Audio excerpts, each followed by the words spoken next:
اللہ تعالیٰ بندوں کو آزماتا ہے، پرکھ کرتا ہے، امتحان لیتا ہے، طرح طرح کی نعمتوں سے اسے مالا مال کرتا ہے، کاروبار وسیع ہو جاتا ہے، اس کے لیے دولت کے انبار لگ جاتے ہیں، دنیاوی مال و اسباب اس کے لیے جمع ہو جاتا ہے، منصب ملتا ہے، عہدہ ملتا ہے، اقتدار ملتا ہے، شان و شوکت ملتی ہے، لوگوں کے دلوں میں اس کا گھر بنتا ہے، تو اس کے ذہن میں یہ بات آتی ہے کہ میرے رب نے مجھے جو عزت دی ہے میں اس کا استحقاق رکھتا تھا، اور میں اگر اس لائق نہ ہوتا تو مجھے کیوں نوازا جاتا، تو گویا میرا رب میرے اوپر راضی ہے۔ اور پھر جب محفل نعت میں مہمان خصوصی بھی بن گئے تو پھر تو ان کے نفس کو اور تسکین مل گئی۔ جب پیر صاحب نے بھی ان کو ہی اہمیت دی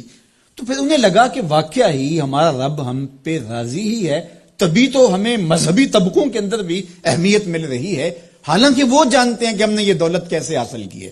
وہ جانتے ہیں کہ ہمیں سجدے کی توفیق نصیب نہیں ہے، وہ جانتے ہیں کہ آج اس محفل میں مہمان خصوصی سے تو کل ہم شراب خانے میں تھے، انہیں پتا ہے، لیکن اس کی طرف توجہ نہیں جاتی، سوچتے نہیں ہیں، بلکہ وہ یہ سمجھتے ہیں کہ ہمیں یہ جو عزت مل رہی ہے یہ اللہ تعالیٰ کی طرف سے ہماری کسی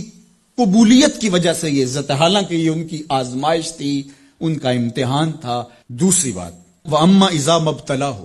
اور جب اللہ اس کو آزماتا ہے، فَقَدَرَ عَلَيْهِ رِزْقَهُ، اور اس کے رزق کو تنگ کرتا ہے، اس کو آزمائش کی بھٹی میں ڈالتا ہے،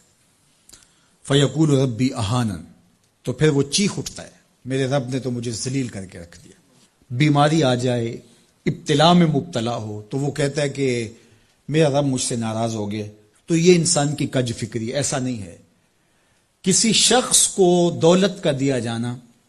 یہ اللہ کی رضا کی دلیل نہیں ہے، اور کسی شخص کو غربت کے امتحان میں ڈالا جانا یہ اللہ کی ناراضگی کی دلیل نہیں ہے۔ حضرت امام رازی نے لکھا ہے کہ مکے سے لے کر طائف تک 70 ایسے نبیوں کی قبریں ہیں جن کی وفات صرف بھوک کی وجہ سے ہوئی، تکلیفوں میں، آزمائشوں میں، امتحانوں میں، ابتلاؤں میں اس کے بندے رہے ہیں۔ میرے اور آپ کے آقا و مولا حضور ختمی المرتبت کے گھر میں کبھی برابر چولہا نہیں جلتا تھا، کبھی کھانے کے لیے کچھ میسر نہیں ہوتا تھا، پانی پی کے اور کھجور کھا کے گزارا ہوتا تھا، تو یہ تو کوئی دلیل نہیں ہے۔ اللہ کی رضا کی دلیل کیا ہے؟ نیکی کی توفیق مل جانا۔ اور اللہ کی ناراضگی کی دلیل کیا ہے؟ کسی شخص کا گناہ پہ دلیر ہو جانا۔ کوئی بندہ گناہ پہ دلیر ہے اور معصیت، نافرمانیاں، اللہ کے حکموں کو توڑنا اس کا مزاج ہے، تو سمجھو اللہ اس سے ناراض ہے۔ اور اگر کسی کو اللہ نے سجدے کی توفیق دی ہے، کسی کو اللہ نے اپنے راستے میں خلوص کے ساتھ خرچ کرنے کی توفیقات عطا کی ہیں، حلال حرام کی تمیز اس کو عطا کر دی گئی ہے، تو پھر سمجھ لو کہ اللہ اس پہ راضی ہے۔ باقی رہی بات کہ کسی کو دولت کا زیادہ دیا جانا، کسی کو کم دیا جانا، تو یہ آزمائش ہے۔ اب جو اہل ایمان ہیں، اللہ کے بندے ہیں، وہ کیا کرتے ہیں؟ جب دولت زیادہ ملتی ہے، اقتدار ملتا ہے، منصب ملتا ہے، تو بس اللہ کے شکر کے دائرے میں آ جاتے ہیں، اور جب مصیبت آتی ہے، تکلیف آتی ہے، اذیتوں میں مبتلا ہوتے ہیں، تو پھر وہ یہ نہیں کہتے کہ ہمارے رب نے ہمیں ذلیل کر دیا، بلکہ وہ اس پہ صبر کرتے ہیں اور اللہ کے حضور دعائیں کرتے ہیں، التجائیں کرتے ہیں کہ مالک تو نے جو جس آزمائش میں ڈالا ہمیں پورا اترنے کی توفیق نصیب فرما، ہماری سفید پوشی کا بھرم نہ ٹوٹے،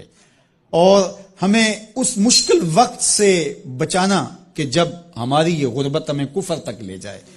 اور جب ان کو دولت مندی دی جاتی ہے تو وہ ڈرتے ہیں کہ اللہ ایسا نہ ہو کہ یہ دولت ہمیں فرعون بنا دے، یہ دولت ہمیں نمرود بنا دے، ہمارے اندر بخل پیدا ہو، تکبر پیدا ہو، ہمارے اندر غرور پیدا ہو، تو وہ اس حالت کے اندر اللہ تعالیٰ کا شکر یا دوسری حالت میں اللہ کے حضور صبر کی توفیق مانگتے ہیں۔